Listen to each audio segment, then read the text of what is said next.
बहुत बहुत स्वागत करता हूं आप सभी का। 15 मार्च को कांशीराम जयंती और 11 अप्रैल को फूले जयंती और उसके बाद 14 अप्रैल को अंबेडकर जयंती। आज चूंकि 11 अप्रैल है इसलिए महात्मा ज्योतिबा फूले को याद किया जा रहा है। बहुजन नेता किस तरीके से उन्हें याद कर रहे हैं, उनके विचारों का किस तरीके से आदान प्रदान हो रहा है, आज हम डिटेल में बात करेंगे। लेकिन सबसे पहले बात होगी इस लड़की की। दोस्तों, क्या आप लोग इस लड़की को पहचानते हैं? चेहरे से पहचानते हैं या नाम जानते हैं?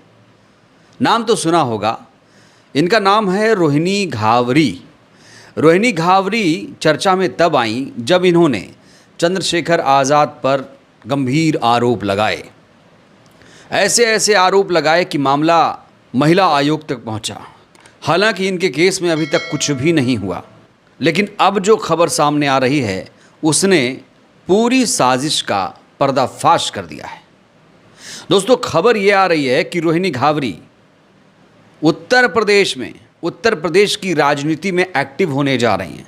आप लोग गेस करिए वो किस पार्टी के साथ जा रही होंगी। दोस्तों, खबर ये आ रही है कि रोहिणी घावरी ने समाजवादी पार्टी प्रमुख अखिलेश यादव से हाथ मिला लिया है। बाकायदा उनकी फ़ोन पर अखिलेश यादव से बात हुई है और कहा जा रहा है कि जब उन्होंने अखिलेश यादव से बात की तो फ़ोन पर ये पूछा कि क्या आप 2027 चुनाव में चंद्रशेखर आज़ाद के साथ गठबंधन करेंगे। तो कहा जा रहा है कि अखिलेश यादव ने कहा नहीं बिल्कुल नहीं, हम तो चंद्रशेखर आज़ाद से बिल्कुल गठबंधन नहीं करेंगे। अखिलेश यादव के इतना कहते ही रोहिणी घावरी अखिलेश यादव के साथ आ गई और अब वो उत्तर प्रदेश में 200 सभाएं करेंगी। दोस्तों, हमें ये नहीं भूलना चाहिए कि रोहिणी घावरी मध्य प्रदेश इंदौर की रहने वाली हैं और वो लाइमलाइट में तब आई जब उनका नाम चंद्रशेखर आज़ाद के साथ जुड़ा। और जब ये चंद्रशेखर आज़ाद पर लगातार आरोप लगा रही थी तो चंद्रशेखर आज़ाद के समर्थक यही कह रहे थे कि इनको कोई चला रहा है, ये खुद से ऐसा कुछ भी नहीं कर रही हैं। खबर आ रही है कि रोहिणी घावरी इस समय स्विट्ज़रलैंड में है और जून के महीने में स्विट्ज़रलैंड से रोहिणी घावरी देश लौटेंगी और सपा के लिए नॉन जाटव दलितों, खासकर वाल्मीकि और पासी समाज को एकजुट करेंगी। वह पूरे यूपी में करीब 200 छोटी बड़ी सभाएं करेंगी। इसके बाद आगरा या लखनऊ में एक बड़ी रैली होगी जिसमें अखिलेश यादव मुख्य अतिथि के तौर पर मौजूद रहेंगे। बड़ा सवाल यह है कि समाजवादी पार्टी उस लड़की का सहारा क्यों ले रही है जिसने चंद्रशेखर आज़ाद पर गंभीर आरोप लगाए। क्या समाजवादी पार्टी ऐसा इसलिए कर रही है कि रोहिणी घावरी जब सभा करेंगी तो इन्हें वाल्मीकि का वोट मिल जाएगा? दोस्तों, वाल्मीकि भी दलित समाज का अंग है। एससी समाज में बहुत सारी जातियां आती हैं, चाहे पासी हो, चाहे वाल्मीकि हो, जाटव हो, बहुत सारी जातियां इसमें आती हैं। तो कहा जा रहा है कि रोहिणी घावरी जब समाजवादी पार्टी के लिए सभा करेंगी तो इससे समाजवादी पार्टी को लाभ मिलेगा 2027 के चुनाव में। लेकिन गेम कहीं उल्टा ना पड़ जाए, क्योंकि चंद्रशेखर आज़ाद इस समय बहुत ज़्यादा एक्टिव हैं। हर मुद्दे पर बेबाकी से राय रखते हैं, जहां भी कोई घटना होती है वहां पर पहुंचने का काम करते हैं। और इस समय चंद्रशेखर आज़ाद की सक्रियता संसद में काफ़ी ज़्यादा दिखाई दे रही है। चंद्रशेखर आज़ाद लगातार हर मुद्दे पर बेबाकी से बोल रहे हैं। और आपको याद दिला दें, पिछली बार चंद्रशेखर आज़ाद अखिलेश यादव में गठबंधन होते होते रह गया था। कहा जा रहा है कि अखिलेश यादव ने 50 सीट देने की बात कही थी, लेकिन ऐन वक्त पर वो मुकर गए। 2 सीट दे रहे थे, उसके बाद चंद्रशेखर ने उनसे गठबंधन नाता तोड़ लिया। और अब खबर आ रही है कि अखिलेश यादव और चंद्रशेखर आज़ाद का 2027 में गठबंधन नहीं होगा। और रोहिणी घावरी इस बात से बहुत ज़्यादा खुश हैं कि समाजवादी पार्टी और चंद्रशेखर आज़ाद में कोई भी गठबंधन नहीं होगा। दोस्तों, सारी खबरों का खुलासा हो चुका है। रोहिणी घावरी समाजवादी पार्टी के साथ जा चुकी हैं, हाथ मिला लिया है। कहा तो ये भी जा रहा है कि रोहिणी घावरी किसी सीट से चुनाव भी लड़ सकती हैं, लेकिन ऐसा अभी कोई कंफर्मेशन नहीं हुआ है। सोशल मीडिया पर इसको लेकर लगातार ऐसी बातें लिखी जा रही हैं कि रोहिणी घावरी समाजवादी पार्टी के टिकट पर चुनाव लड़ेंगी, लेकिन ऐसी कोई घोषणा फिलहाल नहीं हुई है। रोहिणी घावरी ने इस बात की पुष्टि कर दी है कि वो समाजवादी पार्टी के साथ जा रही हैं। यहाँ देखिए, पत्रिका न्यूज़ की एक रिपोर्ट आई है जिसका रिप्लाई किया है रोहिणी घावरी ने। लिखा है, बहन के सम्मान की रक्षा के लिए भाई ही आगे आता है। तो यहाँ भाई भाई भाई भाई कर रही हैं रोहिणी घावरी। रोहिणी घावरी ने अखिलेश यादव को अपना भाई बना लिया है। दोस्तों आपको बता दें, जब 2024 में लोकसभा का चुनाव चल रहा था तो रोहिणी घावरी चंद्रशेखर आज़ाद की मदद कर रही थी।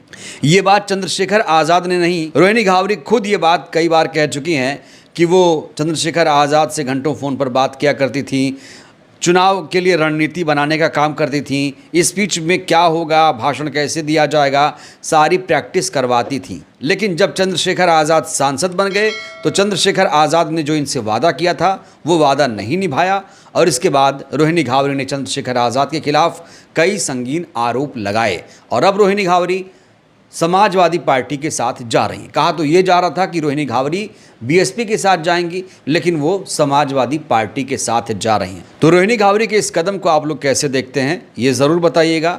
इस बीच ज्योतिबा फुले जयंती के मौके पर किस तरीके से बहुजन समाज के नेताओं ने रिएक्शन दिया है, क्या क्या कहा है, वो दोस्तों आपको जानना बहुत ज़रूरी है। और सबसे पहले बात करते हैं हम आकाश आनंद की। आकाश आनंद ने बहुत दिनों के बाद ये ट्वीट किया, ये देखिए। इन्होंने ज्योतिबा फुले की जयंती पर कोटि कोटि नमन कहा है। इन्होंने कहा है कि ज्योतिबा फुले जी ने मशाल जलाई है, उसे बाबा साहेब ने और आदरणीय बहन जी ने नई ऊंचाई दी है, लेकिन स्वार्थी राजनीतिक दलों ने हमारे महापुरुषों को अपने जातिवादी द्वेष की वजह से इनके सम्मान में बने ज़िलों का नाम बदल दिया। ऐसे स्वार्थी लोगों से सावधान रहने की ज़रूरत है। तो यहाँ पर आकाश आनंद अखिलेश यादव को स्वार्थी बता रहे हैं।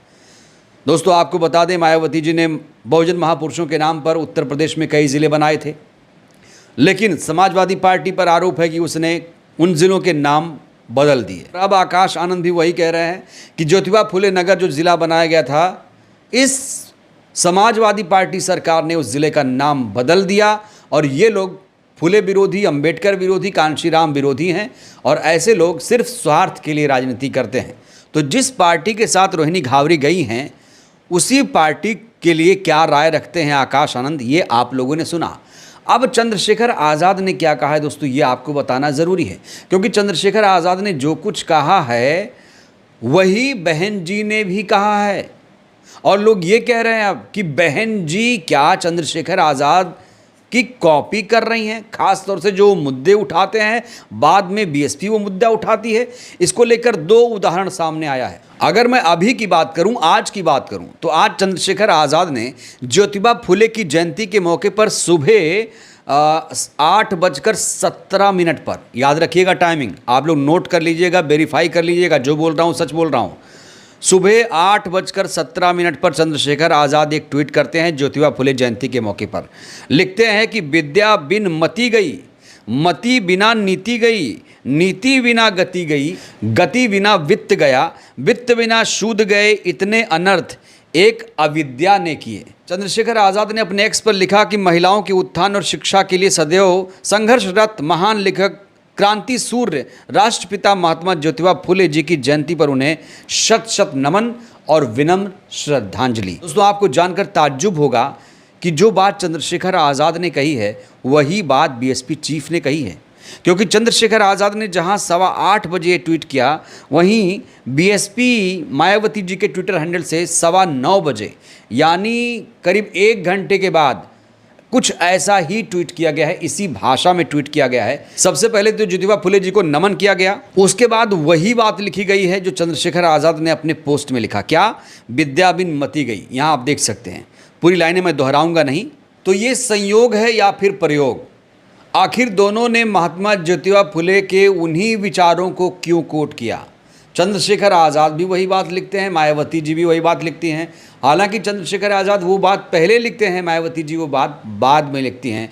इसीलिए कहा जा रहा है कि क्या, इसीलिए बहुत सारे लोग इस समय सोशल मीडिया पर कह रहे हैं क्या दोनों का ट्वीट अलग अलग नहीं हो सकता था? खैर ये तो ट्वीट की बात है, लेकिन दोस्तों सच्चाई ये है कि बहन जी ने ज्योतिबा फुले के सम्मान में बहुत सारी चीज़ें कही है। के नाम पर एक ज़िला भी बनाया था, विद्यालय भी बनाया था और 11 अप्रैल पर अवकाश की घोषणा भी की थी। तो ज्योतिबा फुले की जो जयंती 11 अप्रैल को मनाई जाती है, ये शुरुआत कहा जाता है कि बीएसपी की तरफ से ही पहली बार हुई थी। इस समय बहन जी से लोग उम्मीद कर रहे हैं कि बहन जी वही तेवर दिखाएं जो उनका पहले वाला तेवर था, लेकिन वो तेवर कब दिखाएंगी, ये बड़ा सवाल है। वहीं एक और उदाहरण पेश किया जा रहा है। आपको बता दें दोस्तों, 14 अप्रैल के मौके पर प्रधानमंत्री नरेंद्र मोदी एक ट्रेन का शुभारंभ करने जा रहे हैं, दिल्ली देहरादून एक्सप्रेस ट्रेन का शुभारंभ लोकार्पण करने जा रहे हैं और इस ट्रेन का नामकरण बाबा साहेब के नाम पर करने की बात कही जा रही है। सबसे पहले इस मुद्दे को चंद्रशेखर आज़ाद ने उठाया, संसद में भी बात कही और उसके बाद लेटर भी लिखा उन्होंने। और अब खबर आ रही है कि बीएसपी ने भी ये डिमांड कर दी है मोदी सरकार से कि जो ट्रेन आप चलाने जा रहे हो देहरादून और दिल्ली वाली, कि जो ट्रेन दिल्ली देहरादून की चलने वाली है वो बाबा साहेब के नाम पर होनी चाहिए। तो यहाँ दो उदाहरणों को लेकर बताया जा रहा है कि चंद्रशेखर आज़ाद पहले जो बात करते हैं वही बात बाद में बीएसपी करती है। बहरहाल दोस्तों, इस वीडियो में इतना ही। रोहिणी घावरी जिस तरीके से समाजवादी पार्टी के लिए 200 सभाएं करने जा रही हैं, क्या रोहिणी घावरी के इस कदम से आप लोग सहमत हैं? और बड़ा सवाल ये भी है, क्या बीएसपी अब चंद्रशेखर आज़ाद के नक्शे कदम पर चल रही है कि चंद्रशेखर आज़ाद जिस मुद्दे को उठाएंगे बाद में बीएसपी उठाएगी? दोस्तों, इस मामले में कितनी सच्चाई है आप लोग बताइएगा ज़रूर। बहुत बहुत धन्यवाद।